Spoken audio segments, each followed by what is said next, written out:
Hi, hello, and welcome. I am definitely not Vlad, and you're going to be watching me farm Vortex Pinnacle until I get a trinket. The trinket I'm after is actually called Heart of Thunder. The reason I want to get this trinket is because I think it does a crap ton of damage, and it also gives me versatility, which versatility is never a bad stat.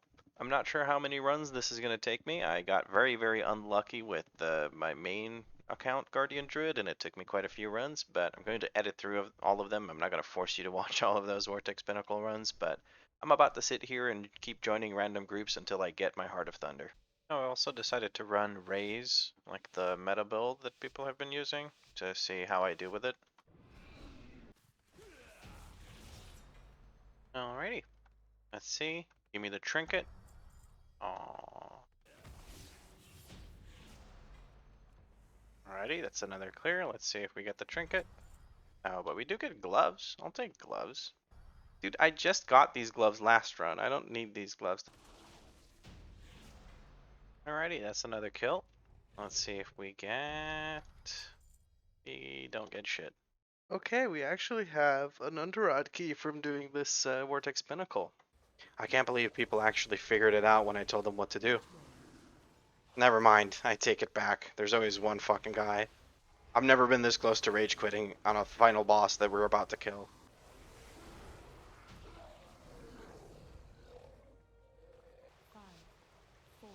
Gonna jump down at 4 and activate at the pull mark. Very nice. So jumping down lets you skip ahead a bit. Okay, so we're doing I believe this is a plus 13 Altharians lair. You might be thinking, wait a second, you said you'd be doing plus 10s this week to get all those Drake Crest fragments. Well, I've changed my mind. It turns out getting fragments is pretty freaking easy compared to getting, what are they called? Flightstones. So the real bottleneck for my progression is going to be flightstones, really. So I'm going to focus on getting higher item level gear so I have to do fewer upgrades. I'm also going to try and get all my worm crests so I can craft... Okay, we're just going to need CCs, hold on. There we go, I've regained aggro. But I'm going to focus on getting worm crests so that I can craft 437 gear with the gold that I get from doing random other stuff. Like questing to get my campaign stuff done, and doing Avarice, because from doing Avarice you can get greens, from getting greens you can get some 379 greens. 379 greens actually sell fairly well. Okay, I'm going to cast my Hibernate on that in the back. Very good, we have a Shackle Undead. Everyone in the group agreed to do some form of CC, so we had some very good communication starting the dungeon. That always feels very, very promising when you have a group of people that are all ready to do their job when it comes to CCing and the affix. I had an underrot run from before this. I'm not sure how much of that underrot run I'm going to show because it was quite frustrating to go through that run. It was really, people didn't know what to do and I was getting frustrated because I felt like my time was being wasted, and I hate having my time wasted. But I'll talk more about that later on in the recap for this video. Person asked if we wanted a bloodlust here, and I asked him to yes, use it there, and then on the worm boss if we have it back up then.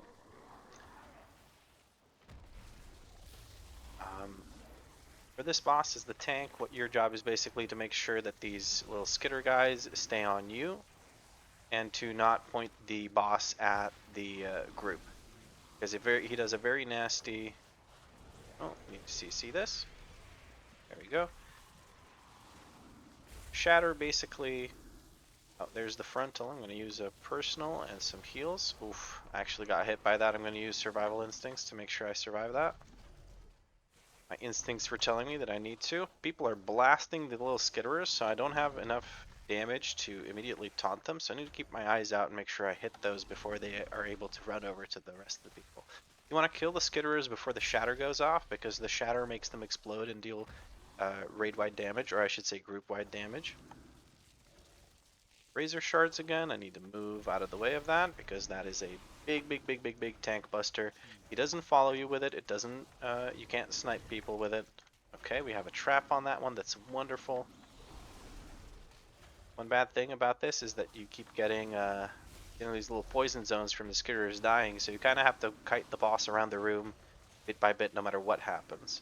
Okay, that one's targeting me. I think the boss might die before it matters. Okay, we have Razor Shards coming out. We're going to move over there. You have aggro on all of these, and the boss should die before they need to DPS down the ads. Very good. That was very quick. People are absolutely blasting the DPS, and I'm here for it. I am sick and tired of having to deal with people that are quote-unquote the appropriate item level, because what I end up having is people who haven't just don't play the game enough to know what to do. And yeah, okay, their item level is appropriate for the dungeon, but it's also the fact is they don't know how to do the dungeon. So I've sort of abandoned my rule of inviting people that are not overgeared because it's just costing me far too much time, and I'm just like at a point I'm going to get to the 20 keys, which are the only keys that really matter, and I want to be able to do those, and I'm not going to pick and choose who has how much item level for 20 keys. To CC the drummer, I'm going to use the hibernate on that. I'm going to focus on the Nasher, going to kick the Nasher, there we go. And then the next target that should die first is the Breaker, because he does the whole avalanche thing, which is quite annoying for people to deal with, because they have to move out of the avalanche. There we go.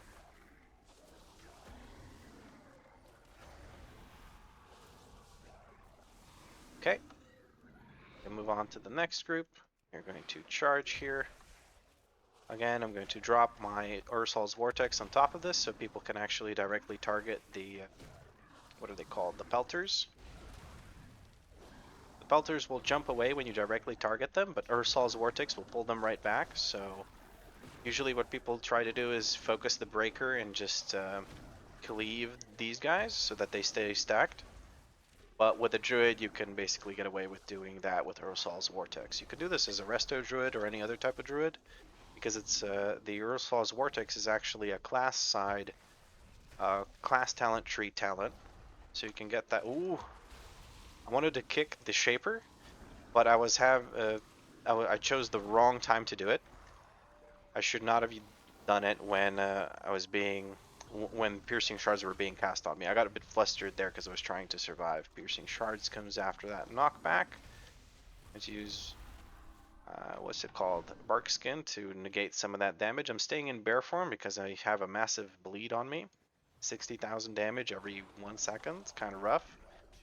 Going to pull those. Hopefully someone kicks the... Oh, someone's blasting the DPS. Keeps taking aggro from me. Sorry, buddy, but I just don't have a taunt yet. Damn, I'm actually running into an issue of not having enough damage to taunt off of people or to hold aggro. Guess that's one side of being an undergeared tank compared to people that are just blasting the DPS. Okay, just gotta make sure that these are not pointed at my friends. And these guys are dead. One thing that makes it easier to survive is the fact that these guys are killing them so quickly. We have Ursol's Vortex available again, so we're going to directly target the Pelters so that they jump back and then get yoinked back in. Going to CC this so nobody else has to spend their time, their globals or anything. Okay. Nobody's directly targeting the Pelters, that's always a good thing. We have a Survival Hunter in the group, that's a rarity. Okay, we're going to charge at the Geode, and we're going to hit the Pelter. The Pelter actually has a long time before he starts casting anything, or starts casting the Jagged Discs. So it's okay to pull him even though he's that far away. I stood in such a way that if he jumps away from me, he jumps into the wall, so he doesn't really move much. To just Incapacitating Roar to maybe interrupt one of those, give the healer some breathing room. Very nice, and the healer has pretty much full mana, so we're going to pull this. Once he lands, he knocks back, then we're going to charge, so we don't have to deal with the knockback. And we're going to pull him out here. I'm going to pop all my cooldowns here, because it's tyrannical, so I want to use my cooldowns for the bosses. Wreck of the Mountains, going out on the ranged. You can just take one small step, and you'll be good. I'm going to rotate that, make these stack, and then move him on top of that. That way people can keep cleaving these. Strike of the Mountain going out. Looks like the healer got hit by it. Didn't know which way to move. That's perfectly fine. Didn't die, so it doesn't really matter. I'm going to get this one that's closer. There we go. I'm going to turn the boss around like this, because when he gets on the border of this, the totem things that he drops down get a little bit weird and buggy. So I try to keep him away from the edge of this little circle in the center. And we're going to try and keep track of where this thing goes.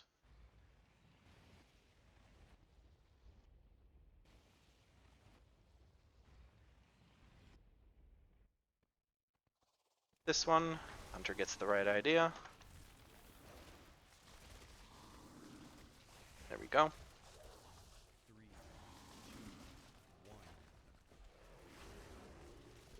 Okay, they both got frost trapped, so I don't have to do anything. Strike of the Mountain coming soon, then another Sunder. I'm going to use Survival Instincts on the Sunder because it's a tank buster. I didn't have anything else running, so I just went for that. Use one of my self heals because Priest is focusing on DPSing instead of healing me, and that's actually the right call because I can take care of my own health bar. I'm going to give everyone movement speed. We're at 58%, so what we need to do is need to pull the mobs that are over there in the water. If we pull those, we will have pretty much perfect count once we get to the last boss and clear the trash that's in front of him. Okay, we're going to bark skin preemptively once they gather up. We have some nice CC coming out from the group.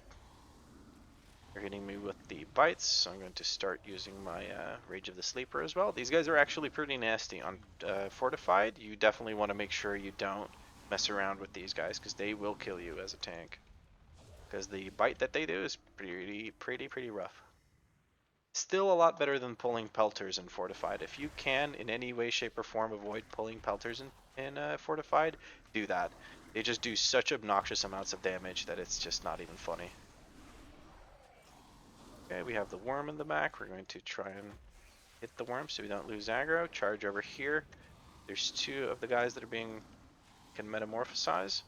We've CC'd both of them. One of the hunters used their stun ability on it. I'm going to interrupt that. I'm going to pull the next group as well. The lurker over there. Swipe. Once everything groups up, we're going to thrash. Okay, we popped our cheat death. It's looking like we're going to have to use the whatchamacallit, the bloodlust a little bit into the boss fight instead of at the beginning of the boss fight. Hold CDs for BL 35.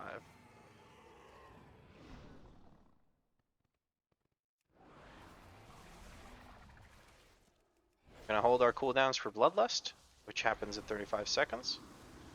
I'm not going to, well, I don't really have anything offensive to use anyway. Offensive cooldowns. Barkskin, stand over here. For Neuraxis, it's also important to stand in melee range of the boss, otherwise he will use, whatchamacallit, he will start auto-attacking other people that are in his melee range if the tank is not in his melee range. If no one's in the melee range, he's going to do a shit ton of damage to everyone in the room, so you want to make sure that happens. Okay, we have our offensive, or our bloodlust running, so people should be popping their offensive. DPS should be going up. Toxic Rich is the big thing here. Let's say if you're playing a paladin, here is when you want to use your cleanse toxin. Okay, this looks like the most recent one. I'm going to stand in that one.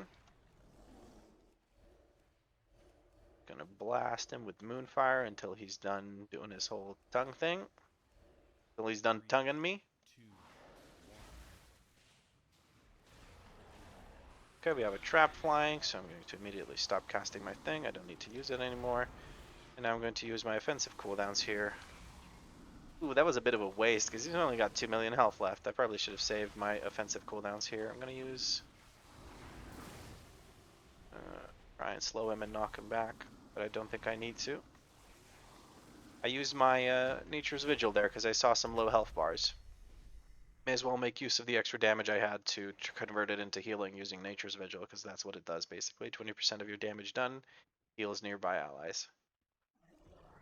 Here for this pull, On Fortified, you might want to split this into 2 pulls, but on Tyrannical, you can get away with it.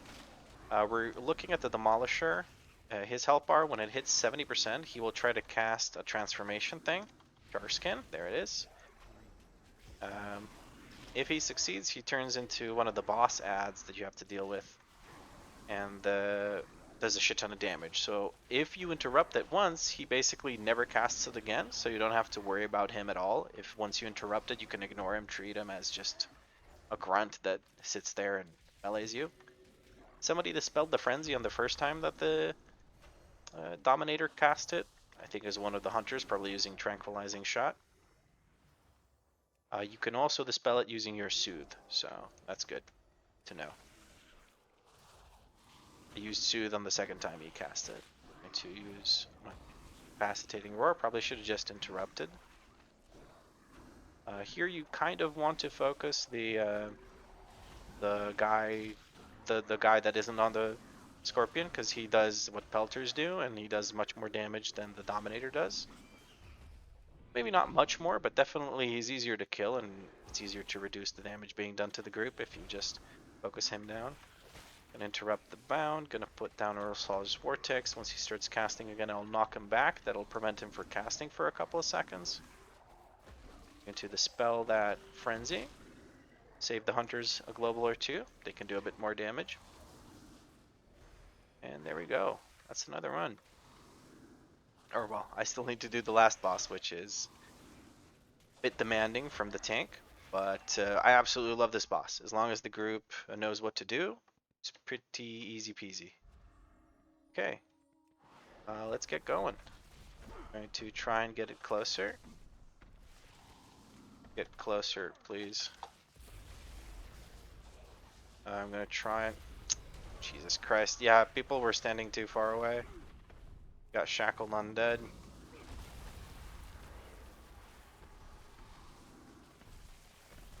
Okay, that was a shit show because the range DPS didn't move closer, but it's not a huge deal. We'll just deal with it as we have to. Make sure that landslide doesn't hit the next crystal. We're gonna hit him and we're gonna move closer to the crystal like this. Taking a bit too much damage. I need to manage my cooldowns better so I don't get one shot by the Molten Crash. Healer's probably having to spend a lot of mana just healing me, because there's not much healing to be done to the group. Another crystal thing. Landslides coming in.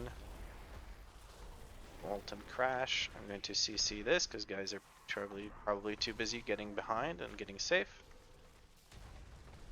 There we go. I don't think we needed that because we don't really get hit like this dome thing that the priest used. There's the crystal. Landslide going through this way. I'm going to use Survival Instinct so I don't get killed by that. Magma Structure, I'm going to set it up so that it gets instantly stunned. That's what I was trying to do with the first time I moved, or tried to move, but I just couldn't get there in time. Landslide hitting me, I have to use Barkskin. Use one of my Frenzied Regen charges here to heal myself up. Charskin's dead. I'm going to CC that. There we go. Move closer.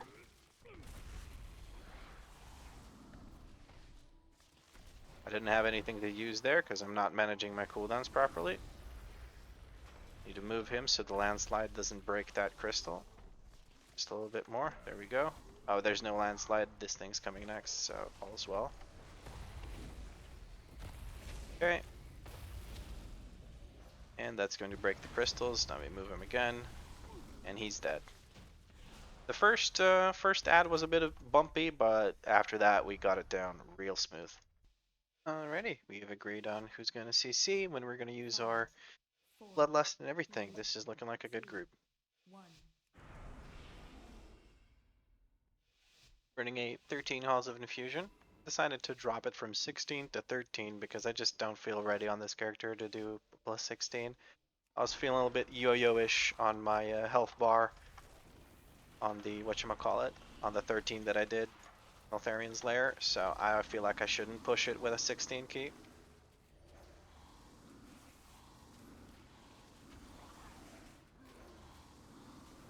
Okay, again, on these groups, you want to focus on interrupting the balls. And then after the balls are oh, I didn't get this Geomancer. I'll just make him run with us. After the balls, the defenders are the next thing you want to interrupt. The reasoning behind it being that you want to make sure that the expulses don't go through. Okay, I managed to interrupt that with my incapacitating roar. The defenders, what they cast is basically, sorry mage.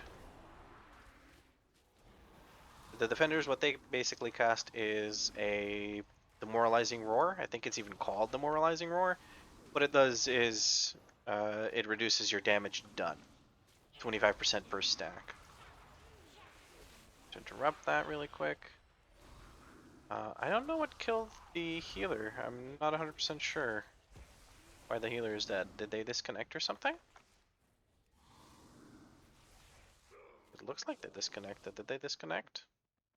No, the healer's dead all the way back there. Looks like they're offline. Oh, offline it seems. I'm gonna give them a res, I guess, and then we move on. Just my luck.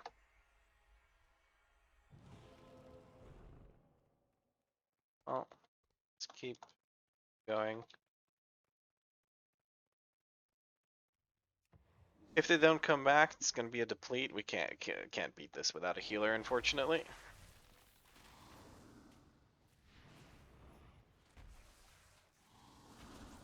Sport 100 just got his ass kicked by that. To CC this. Interrupt the expulse. Demon Hunter's doing great on keeping his own health up. That's very nice.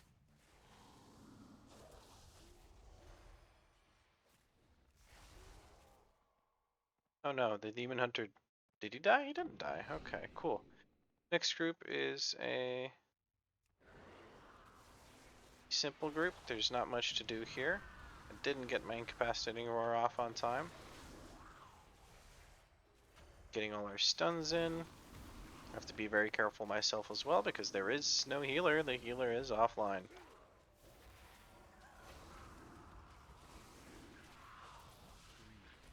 I don't see us getting through this on the, there we go, we got that trap. I don't see us getting through this on the third boss, so we're just gonna hope that the healer just reconnects. You know, that's really all you can do.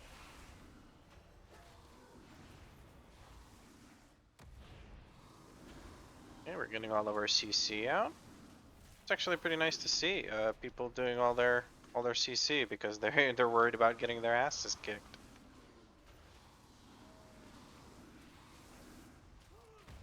Okay, the balls are dead. That's good. Crafty defender seems to be CC'd. Come back, healer. This is going to despawn because we're out of combat. We're just going to wait for the healer to keep it nice and safe. Healer is moving. Going to go give them stampeding roar to keep them moving a little bit quicker. Aw, they have internet issues. I feel you, man. Sometimes it just kicks your ass for no reason. Okay, well, we can still time this easy peasy. There's no reason to stress. Still easy time. Let's keep going. Point the defenders away from the rest of the group. Okay, I messed up my interrupt because I used it on something that was already interrupted. We're going to knock everything back. Could not interrupt that. Don't have anything for the expulse. The warlock took care of it. It's very good. Man, this group is good. This group is real good. They're actually using their interrupts. They're using everything. I'm going to slightly move this because I'm getting hit by the spear flurry. There's no reason to be hit by that. Just going to interrupt that because there's nothing else to interrupt after that. Very nice. Very good. Hopefully the healer doesn't disconnect anymore. That would be ideal, but I understand if they're having ISP issues. You just can't do much about it. Okay, and we're pulling. We agreed to Bloodlust on the second phase as the ads come or immediately after the ads are dead. The reasoning behind this is because that's the hard part of this fight. The first part of this fight is basically an introduction into the actual part of this fight. At 15%, he summons 4 ads. You need to kill 3 of them on top of him so that they, whatchamacallit, that they remove the shield he has on him. Once the shield is removed, he stops siphoning power from whatever the heck he's siphoning power from. Okay, there's a spark. We're going to slowly move around. There we go, and move again so that he doesn't put his frontal on everyone. But yeah, once you remove his shield, the thing that he's siphoning basically increases his damage done, and it also increases the size of these puddles. These puddles are something called power overload. That's what goes on 2 random players. It used to be 3, which really sucked, but with 2 it's a lot more manageable. Okay, my job right now is to make sure these are all grouped up. Okay. Going to drop Rollsaw's Vortex once everything's CC'd. I'm going to knock things back. They're going to get grouped back up. I'm going to pop my offensive cooldowns and stay in this to finish them off. And 16, 17 stacks. 17 stacks is, you can work with that. Ideally, you would kill them a little bit faster than that. Sometimes you need to save cooldowns to do that. We have Bloodlust rolling, or rather Time Warp rolling. So we should make quick work of this boss after this. I'm going to use my Nature's Vigil here because this is AoE group damage and I want to help out with the heals. I'm going to go ahead and CC this one. Hopefully they CC the other one. We have Mind Control on that one and Sheep on the other one. That's quite good. Frontal went and didn't hit anyone. Spark Volley is happening. Don't have to worry about that. We have 2 zones over there. I'm going to try and move the boss like this so that he doesn't frontal anyone in the back. And that's it. This group knows what to do, and it makes it look so easy. Because it really is. When people know what to do, the boss fights are easy. Alright, we're going to move over here. I'm not going to give everyone movement speed because it's going to be a bit of a waste. Ideally, we would get levitate. I am a druid, so I can just go swimmy swim form. Once everyone is up on this ledge, I'm going to give everyone movement speed. There we go. I'm going to switch out of shapeshift form to jump to this person. Then I'm going to go into bear form and pull this group. The shock troopers should be interrupted, especially on fortified, because that ability that they do, it turns their auto attacks into giant AoE chain lightning things, and you really don't want to let them get that through.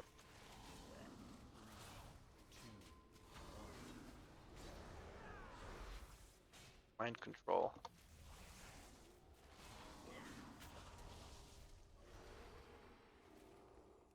Yeah, the warlock was saying he couldn't target the second incorporeal a few times, and if that was a bog, it's not a bog for sure. If it was a bug, it's not a bug. The priest has been mind controlling them, which is wonderful because you can actually make them help you with the rest of the dungeon, right? Because I think they cast it at a much reduced percentage, basically. Instead of it being something like 33% of the target's healing and damage, it's something like 5% or even less.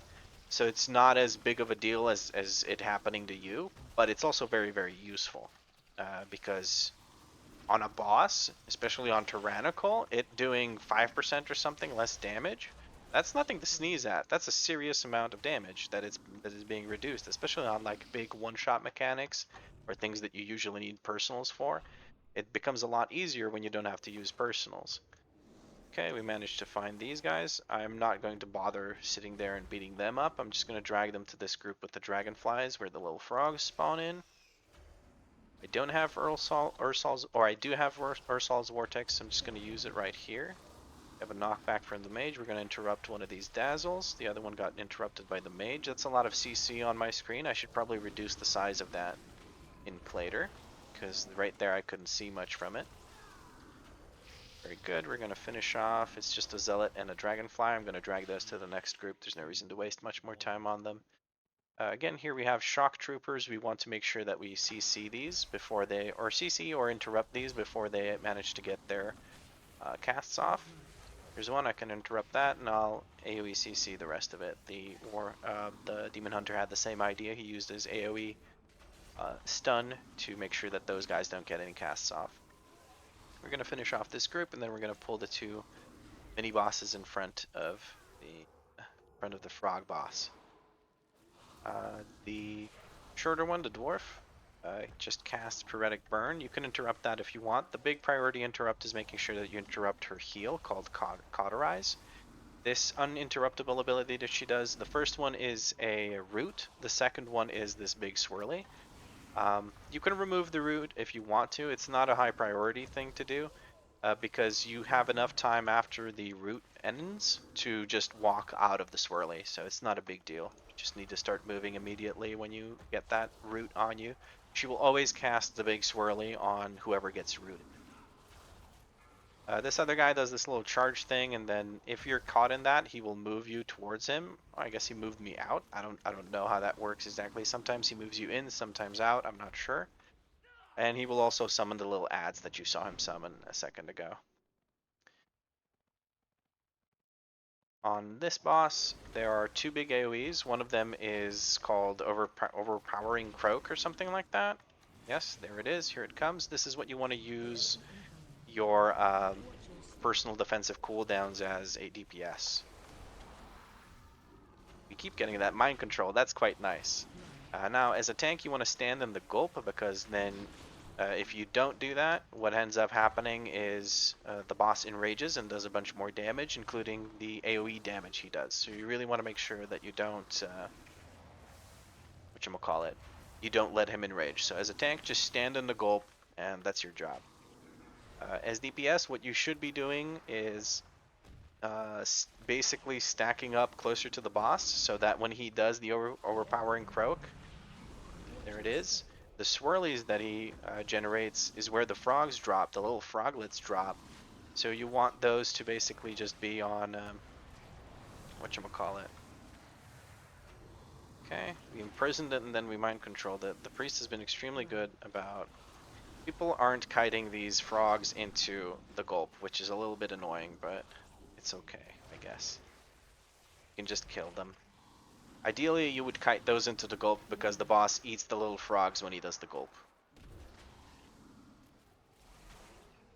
I think I interrupted myself from finishing a sentence like 3 times in a row there, but oh well, it happens. Again, you should be trying to kite those into the gulp. I don't think we'll have enough time for the gulp to go off. Just gonna CC this. Here's the gulp. He's gonna die before he... Oh, he got the gulp. Yeah, this is what happens when you get gulped when there's not enough little froglets in the thing. Give people movement speed, and let's get to the whatchamacallit, the dragons. Now, the dragons on Fortified are straight up group enders. This will kill your pug in Fortified most of the time. I wanted to pull these extra mobs, but they're too close to the next dragon for me to be comfortable about doing that. Now they've moved away, so I'm going to go ahead and pull them. We're going to cleave them down with this, whatchamacallit, with this dragon. Okay, the Earth Shakers drop that big circle on the ground. The big circle on the ground is a stun. If you stand in it when it expires, you will need to make sure I move to the side a bit because the Demon Hunter was in front of the dragon, and that means he would have got hit by the breath, and that breath hurts a lot. I want this to die so we don't have to deal with these. Okay, there we go.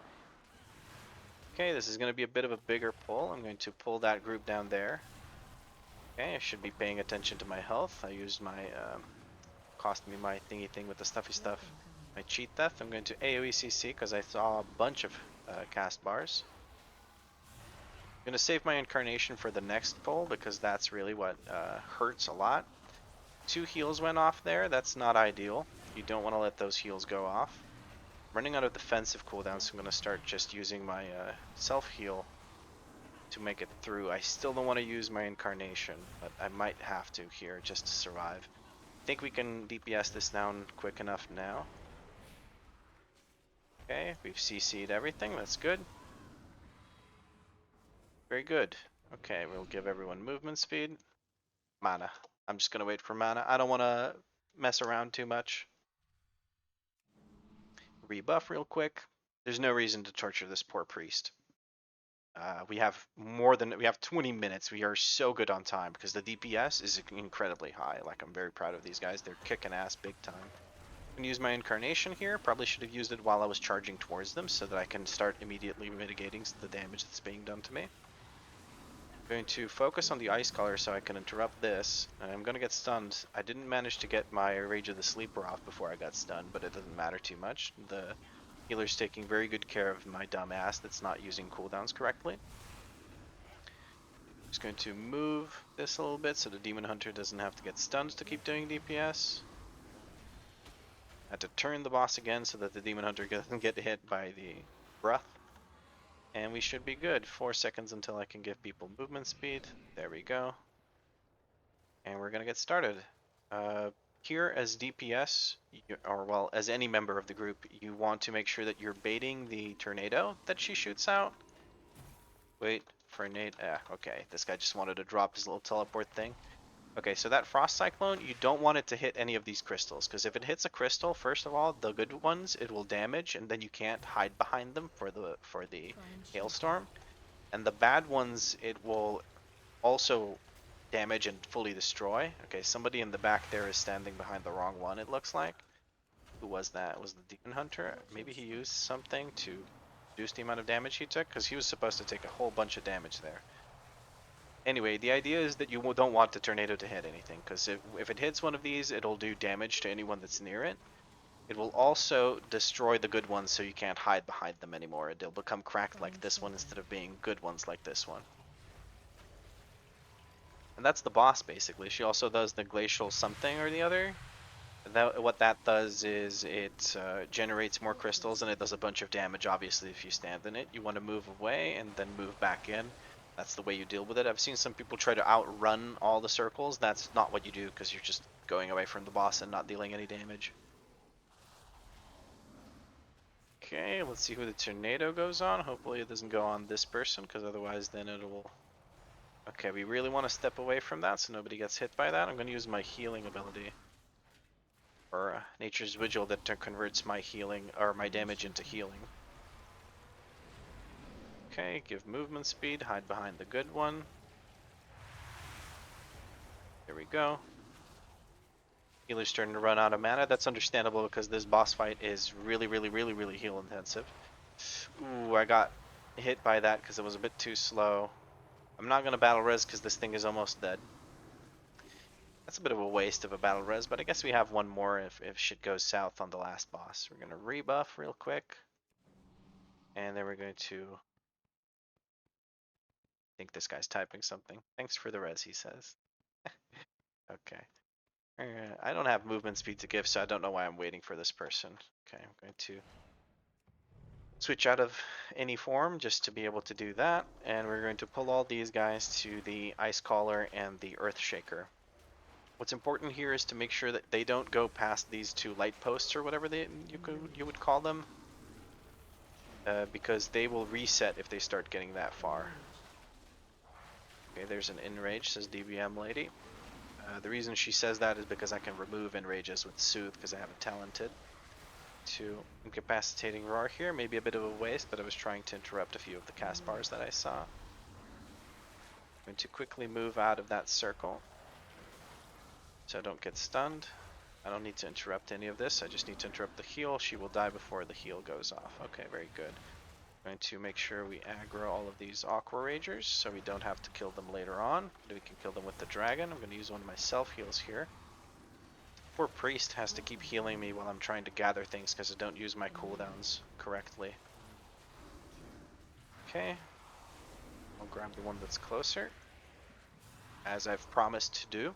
I'm going to interrupt that tidal split because if they manage to cast that, they usually cast that when they get low. What it does is it splits them into a bunch of... I'm going to survival instincts this because that breath just does ridiculous amounts of damage.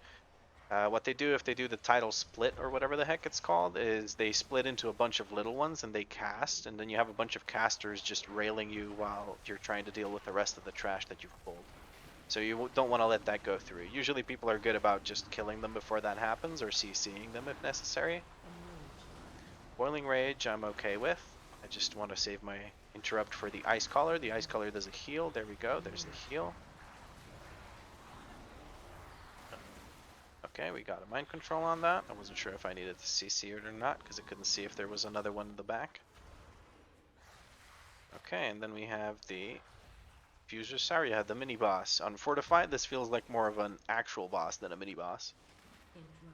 There's no way to avoid the damage from Inundate, and that damage on Fortified is ridiculous. Okay, we want to move out of that because it knocks you back like it did the Demon Hunter, but he is a Demon Hunter, so he can just float right back into the fight. I'm going to save my Incarnation here, and I'm going to use it on the boss once we get to it. We are going to have Bloodlust for the boss because we forgot the Bloodlust on the last one, or it wasn't off cooldown yet because we've been blasting our way through this dungeon. Absolutely blasting it. Oh, I'm just going to get knocked into this. Oh, there goes Sammy Sam. We're going to get him a res, hopefully.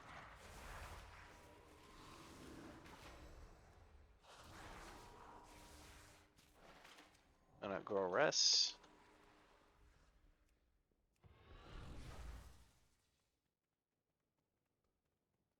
It's a race between me and the priest. Oh no, it's not fair. At the range? Holy shit.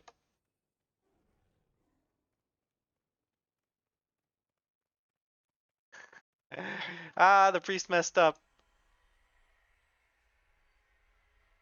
The priest messed up the range. I might have a chance to win this. Fuck.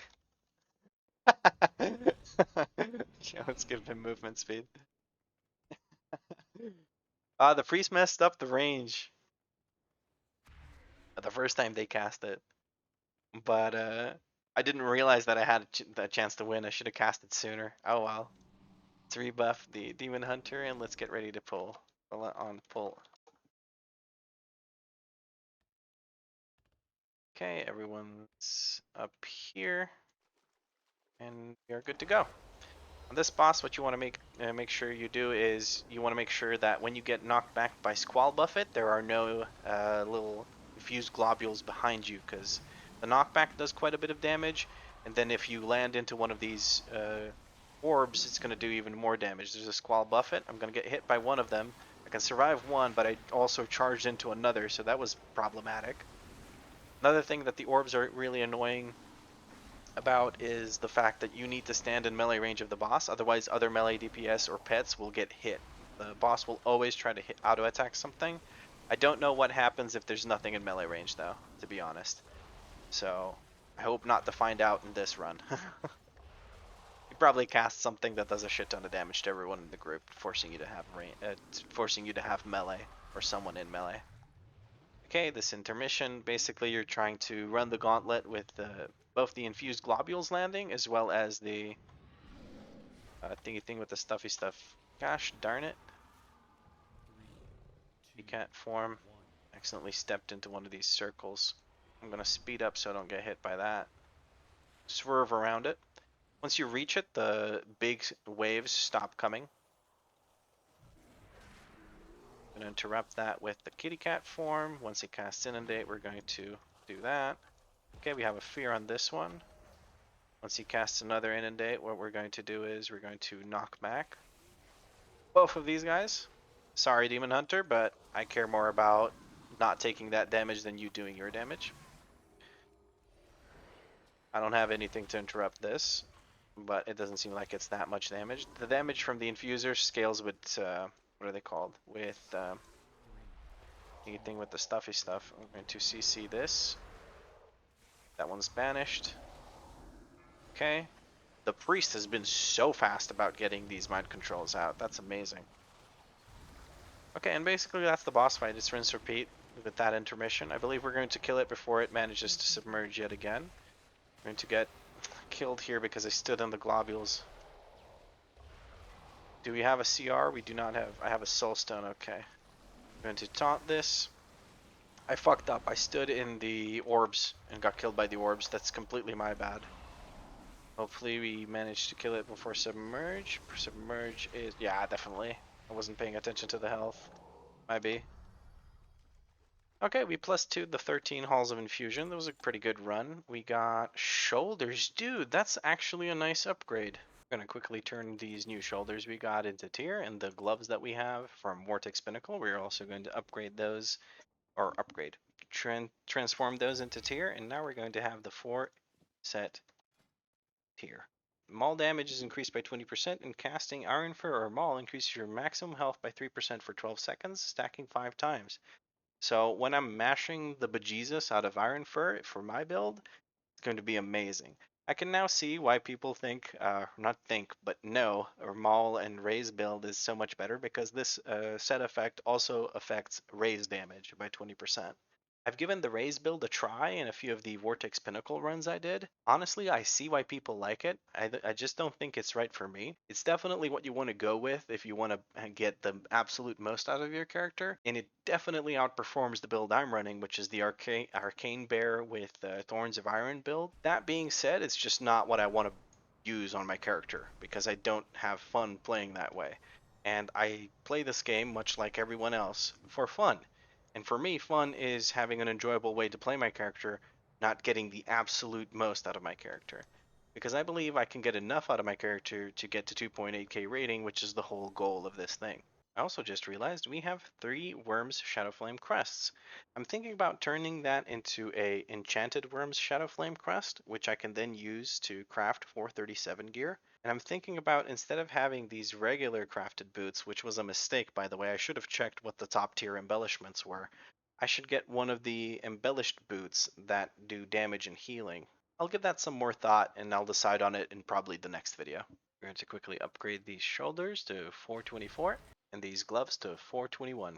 Gotta fix my transmog now that I've changed these pieces. And now it's time for a quick recap of today's episode. Today we did 5 Vortex Pinnacle runs in the hopes of getting the Heart of Thunder, which is a really good trinket for tanking, in my opinion.